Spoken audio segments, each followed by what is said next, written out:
होते हैं वो सारे मौलाना तो पासवान ही होते हैं, उनके पीछे बैठकर नमाज पढ़ते। तो किनके पीछे बैठते हैं? कहाँ भेदभाव है? हम तो कोई भेदभाव नहीं। आईटीओ में मस्जिद है, चले जाइएगा नमाज पढ़ने, मतलब नमाज पढ़ने नहीं, नमाज के टाइम आप खड़े हो जाइएगा, नमाज के बाद इमाम साहब से पूछेगा आपकी बिरादरी क्या। अगर भागते न नजर आए तो आप कहना बिरादरी ही नहीं बताएंगे। अभी लोग बिरादरी डर से बताते नहीं हैं और कहते हैं इस्लाम में बिरादरी नहीं होती है। इस्लाम में बिरादरी होती है, कुरान ने बिरादरी का जिक्र किया, लेकिन कुरान ने कहा बिरादरी में कोई छोटा बड़ा नहीं है। कुरान में बाज़ाब्ता कबीले का जिक्र है, लेकिन कहा गया वो कबीला सिर्फ उसकी आइडेंटिटी के लिए है, पहचान के लिए है। वजालनाकुम शुऊबन व क़बाइल लिताअरफ़ू, तारुफ परिचय, लेकिन कहा इन अक्रमकुम इंदल्लाहि अत्क़ाकुम। कोई इसकी बुनियाद पर, बिरादरी और कबीले की बुनियाद पर छोटा बड़ा नहीं होगा। छोटा बड़ा वो अपने कर्मों के आधार पर होगा। अगर उसका व्यवहार, उसका किरदार, उसके लेन देन, उसके अखलाक, उसका तौर तरीक़ा, उसका मिलना जुलना, उसका उठना बैठना, उसके पड़ोसियों के साथ व्यवहार, जिसका जितना बेहतर होगा वो इंसान उतना अच्छा और बड़ा हो जाएगा। षड्यंत्र है मुसलमानों को तोड़ने का। ये षड्यंत्र कोई आरएसएस नहीं कर रही है। आरएसएस ने 72 फिरके नहीं बताए।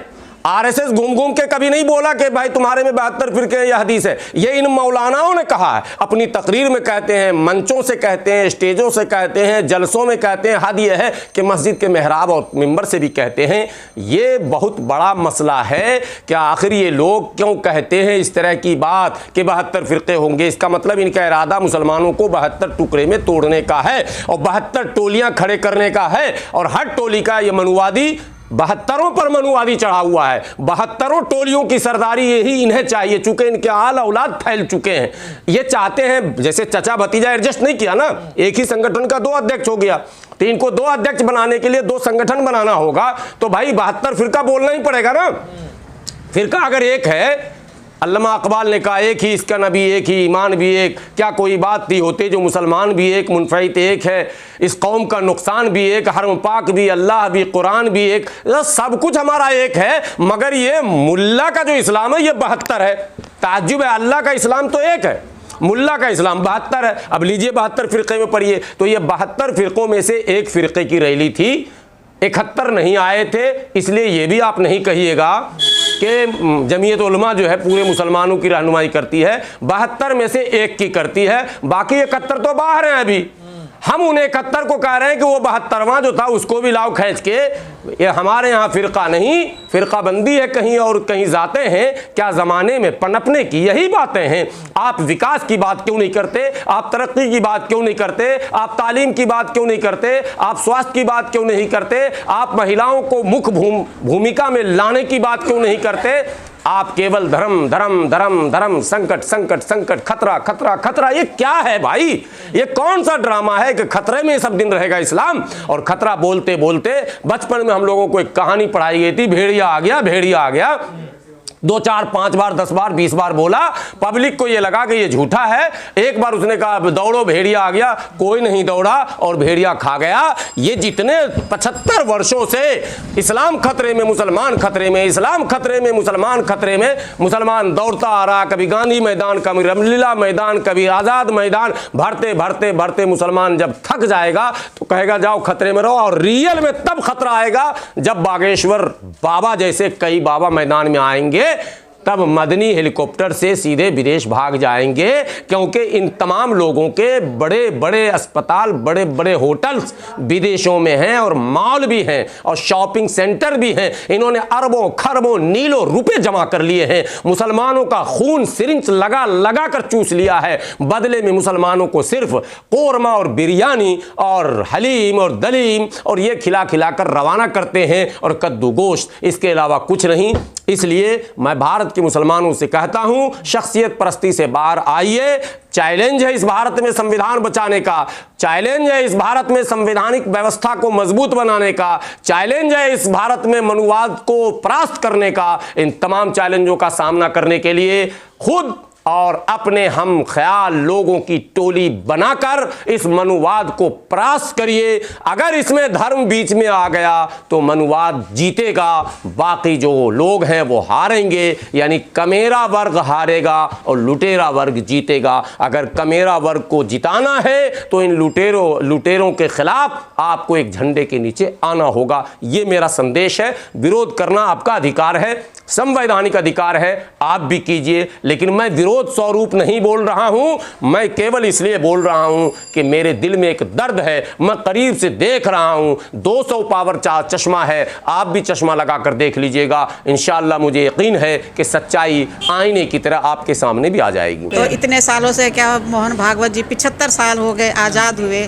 वो 2-3 बार वो खुद भी आरएसएस के मुखिया बन चुके हैं, तो अब उन्हें याद आया है क्योंकि 2024 का इलेक्शन आ रहा है, इसलिए याद आ रहा है। तो क्या इसके पीछे भी एजेंडा है कोई? पूरा एजेंडा है।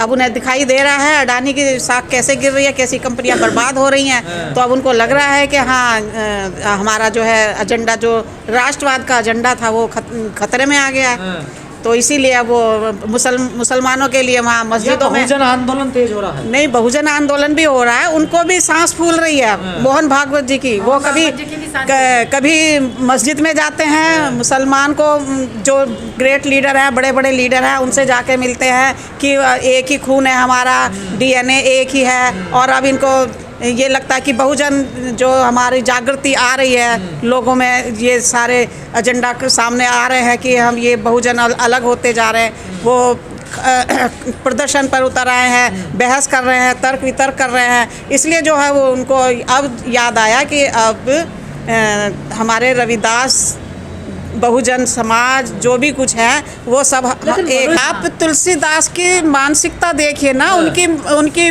पत्नी कहाँ रही है उनके साथ, इनमें कुछ ना कुछ तो कमियां होगी ना।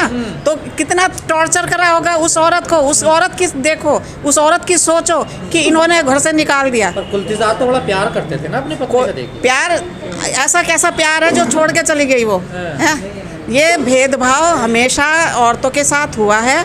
पुराणों में भी यही है कि भाई औरतों को ना शिक्षित करो ना कुछ करो, तो इसलिए जो है वो बेचारी चली गई है उससे दुखी होके। अब ये प्यार करें या ना करें, उससे कुछ भी कहते रहेंगे। तो जो इनकी ज़िंदगी में बीता है वही इन्होंने सामने रख दिया रामचरितमानस में। इस्तीफा इन्होंने खुद नहीं दिया है। आप समझिए केजरीवाल की चाल। जब भी कोई बात होती है, संदीप वाल्मीकि का एक फ़ोटो आया था 4 साल पहले का, इन्होंने उनसे इस्तीफ़ा मांग लिया था, इनसे भी इस्तीफ़ा मांगा। भले ही हमें ये कहा जाए कि हाँ इस्तीफ़ा नहीं मांगा, लेकिन इस्तीफ़ा मांगा है, इसलिए दिया है उन्होंने। नेता हैं आजकल कह रहे हैं कि हम भी शूद्र हैं, हम भी शूद्र, मैं भी शूद्र। क्या इसका भी कोई फर्क पड़ा है? कौन कह रहा है? स्वामी प्रसाद मौर्य, तमाम पिछड़े नेता जो कह रहे हैं। स्वामी प्रसाद मौर्य को अगर इतना लग रहा था पहले से, क्यों नहीं उसने बोला ये बात का? शूद्र तो है, खैर सभी शूद्र हैं। अखिलेश यादव को भी अब याद आया कि हाँ हम शूद्र हैं। प्रसाद मौर्य तो मिशनरी हैं, वो तो बाबा साहब के अनुयायी हैं, बौद्धिस्ट हैं वो तो। अरे हैं तो तब से क्यों नहीं बोला उन्होंने? पहले से बोलना चाहिए था कि हम भी शूद्र हैं। बहुजन समाज, ओबीसी समाज जो भी इतना आगे, कई बार बहुजनों का, दलित समाज का साथ नहीं देता, अब उन्हें याद आया कि हाँ हम बहुजन है। पर याद आ रहा है, याद आ रहा तो अच्छी बात है। अखिलेश यादव भी कह रहे हैं, देखिए। हाँ अच्छी बात है, कम से कम समाज में 24 में हम एक साथ तो लड़ेंगे इलेक्शन, कम से कम अपना अधिकार तो लेंगे। जो ये बैठे हुए है तो SC ST वाले जो दलित है वो क्या यहाँ पे? वो भी सब हैं, वो तो आगे से पहले से ही हैं। अच्छा। बहुजन OBC जो है यही अपने आप को नहीं मान रहे थे कि हम शूद्र हैं। अब इन्हें भी पता लग गया है कि अब हम शूद्र हैं, तो अब वो भी आ रहे हैं हमारे साथ। मोदी जी भी तो OBC हैं। मोदी जी तो नकली, मोदी जी OBC हैं। डिग्री भी नकली होगी। उनकी डिग्री हो, वो बिना डिग्री के देखो 10वीं 12वीं के एग्जाम के लिए वो पर्चा पे चर्चा करते हैं। आप इतना मान लो, करोड़ों रुपए खर्च कर दिए हैं, जिनको खुद भी पता नहीं है कि वो कितनी डिग्री ले रखे हैं, कितनी क्लास पास हैं। कमलेश जी, आप लोगों पे आरोप है कि आप सनातन को ना बदनाम कर रहे हैं, अच्छा तोड़ रहे हैं। कोई बात नहीं, हम आरोप सहने को तैयार हैं। हम तो सनातन को मानते नहीं, हम तो बौद्ध धर्म को मानते हैं, हम तो भगवान बाबा साहब को मानते हैं और भगवान बुद्ध को मानते हैं।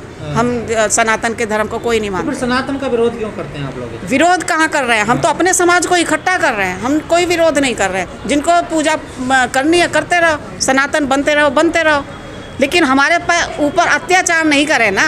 हजारों हजार लोगों को आप लोग धर्म परिवर्तन करवाते तो हैं। अच्छी हिंदू बात है। धर्म जो को हमारा बेचारा दबा कुचला है समाज है, जिसको अभी ज्ञान नहीं है, तो हम उनको अगर जागृत कर रहे हैं तो क्या नुकसान हो रहा है? हम अपने समाज को जागृत कर रहे जागरूक कर हैं, रहे हैं उनको कि तो नहीं कहा- कह रहे, उनको तो उनके सनातन को तो नहीं कह रहे, धर्म मानने वालों को, बनिया, ठाकुर, ब्राह्मण, उनको तो नहीं कह रहे कि आप बौद्ध धर्म मानो। हम अपने समाज के लिए प्रति खड़े रहेंगे ना। तो आपके समाज की लड़ाई तो मोहन भागवत भी लड़ रहे हैं ना। देखिए वो कह रहे हैं जाति मुक्त भारत तो होना अगर वो चाहिए। मोहन भागवत ऐसे ही लड़ाई लड़ रहे हैं ना जाति की, तो मोहन भागवत ऐसा करें कि 22 प्रतिज्ञाएं ले ले एक बार।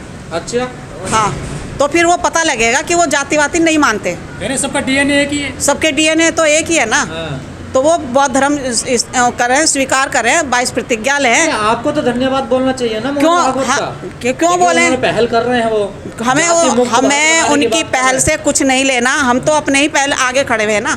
वो हमारी क्या पहल कर रहे हैं? हम तो खुद ही आगे खड़े हुए हैं। हम तो उनसे आगे खड़े हैं। हम तो अंधविश्वास, पाखंड को, सबको छोड़ रहे हैं पहले ही। हैं। अच्छा, सनातन धर्म में है क्या? पूजा करो, पाखंड करो, अंधविश्वास में पढ़ो। जाती है कथावाचक जो वचन वचन देते हैं, फिर वचन करते हैं, इनके दरबार में जाती हैं? आप नहीं जाती? हम आज तक शक्ल नहीं देखी किसी की, हम क्यों जाएंगे उनके दरबार में? क्या मतलब है हमारा जाने का? वो अंधविश्वास फैला रहे हैं। कह रहे हैं भूत प्रेत उतार देते हैं, निकाल भूत देते प्रेत हैं। हमारे पे, हम ही खुद भूत प्रेत है, किसी पे चढ़ जाएंगे ना, हम ही उनका भूत प्रेत उतार देंगे। अच्छा जी, हाँ आप भूत प्रेत हैं? हाँ, हम ही भूत प्रेत बन के उनका भूत उतार देंगे अब। अच्छा जी, क्योंकि हम उन चीज़ों में विश्वास ही नहीं करते, तो हम क्यों माने, क्यों जाए उनके कथावाचकों डर के? नहीं लगता आपको? क्यों लगेगा? सारे आधे से ज़्यादा बलात्कारी हैं वो। चाहे राम रहीम को देख लो, चाहे आशाराम को देख लो। आशाराम की अभी कितने 2-3 दिन पहले उसको फिर से सज़ा सुनाई गई है। वो अगर उतना ही वो भगवान का पुजारी होता तो भगवान को बुलाओ ना, वो निकाल लें जेल से। कहा जाता है आप लोग पैसा लेते हैं हिंदुओं को बदनाम करने के लिए। कौन दे रहा हमें पैसा? हिंदुओं को बदनाम करने कौन हिंदू दे रहा हमें? हमें दे रहा है फंडिंग हो रही है आप। बाहर से। हम किसी के नाम तक नहीं जानते कौन बाहर है। हाँ। हम तो अपने इंडिया को जानते हैं।